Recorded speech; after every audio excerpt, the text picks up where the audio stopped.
समाधा। सारी संगत मिली बाबा नारायण भजन सा, सारी संगत मिली साईं नारायण भजन सा। रखियो चालियो आहे वंजन घोर झूलण ता, रखियो चालियो आहे वंजन घोर झूलण ता। जय समाधा जय झूलेलाल। लाल साईं जो चालियो जेको हर साल समाधा आश्रम जी आत्मा वठी परंपरा है, असां छो मनाईंदा छो जो लाल साईं असांजे धर्म जो अवतार वरुण देवता जो रूप वठी करे हिन धरती ते आया।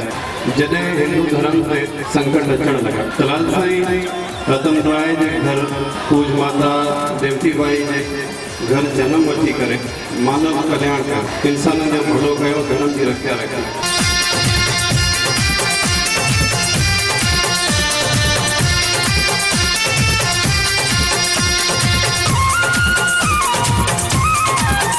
समाधिन ते दीवाना थमालू थहण ने, समाधिन ते दीवाना, समाधिन ते दीवाना थमालू थहण ने, समाधिन ते दीवाना थमालू थहण ने। गाए पंजड़ा लाल जा सेवक सारा थान जिन, गाए पंजड़ा लाल जा सेवक सारा थान जिन। मां भी भजन लाल जा दियो रात को गाया, मां भी भजन लाल जा दियो रात को गाया। झूलेलाल साईं तूं जो त्यूं मां भी जगाया, झूलेलाल साईं तूं जो त्यूं मां भी जगाया। सारी संगत मिली साईं नारायण भजन सा। जय समाधा जय झूलेलाल जय समाधा।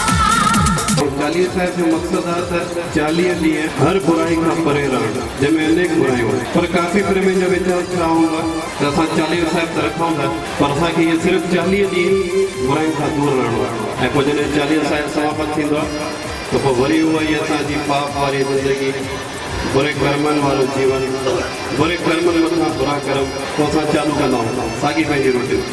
जॾहिं त 40 साहिब जो मक़सदु इहो आहे त जेकॾहिं असां 40 साहिब वरियूं था त इहो असांजे पंहिंजे भले जे लाइ। 40 ॾींहं त असांखे उन बुराइयुनि खां दूर रहणो ई आहे, पर असां में आदत विझणी आहे त असां अॻिते बि पंहिंजो जीवन उन बुराइयुनि खां दूर रहूं। जेतिरो बि असांजो जीवन गुज़रे थो, जेकॾहिं असांजो इहो वीचार आहे त 40 ॾींहं ई सिर्फ़ु असांखे बुराई खां दूर रहणो आहे, पोइ वरी साॻी असांखे पंहिंजो जीवन जेको आहे कूड़ जो, गिला जो, बुरनि कर्मनि जो जीवन गुज़ारणो आहे, पोइ असां आज़ादु आहियूं त इहा असांजी भुल आहे। रंग रंग जी तोखे लाल थो चाहियां, झूलेलाल साईं जो मां भी प्यार थो पायां, झूलेलाल साईं जो मां भी प्यार थो पायां। सारी संगत मिली साईं नारायण भजन सा। जय समाधा जय झूलेलाल जय समाधा। सतगुरु स्वामी शिवानंद साहिब से ॿुधाईंदा आहिनि त डेली वचन सां पढ़ंदा हुया या सुखमनी साहिब जी अष्टपदी पढ़ंदा हुया त पोइ हुन ते पंहिंजनि पाण अमल कंदा हुया। जेकॾहिं कोई बि वचन साहिब निकिरंदो त पहिरियों हुन ते पाण अमल करे पोइ संगत खे वचन साहिब ॿुधाईंदा, हुनजो अर्थ करे ॿुधाईंदा, पाण में अंदरि हिकिड़ी सचाई अपनाई। त साॻे तरीक़े सां जेको लाल साईं जो 40 पाण सभई ते वारियो था, इहो असांजे लाइ हिकु सुनहरी मौक़ो आहे बुराइयुनि खां दूर रहणु। इहे रहमत वारा ॾींहं आहिनि जंहिं ॾींहंनि में पाण सभई 40 साहिब वारियूं था या नौरतो वारियूं था, तामसी खाधनि खां असां परे रहूं था, जीअं असांजे अंदरि शांती सुकून हुजे।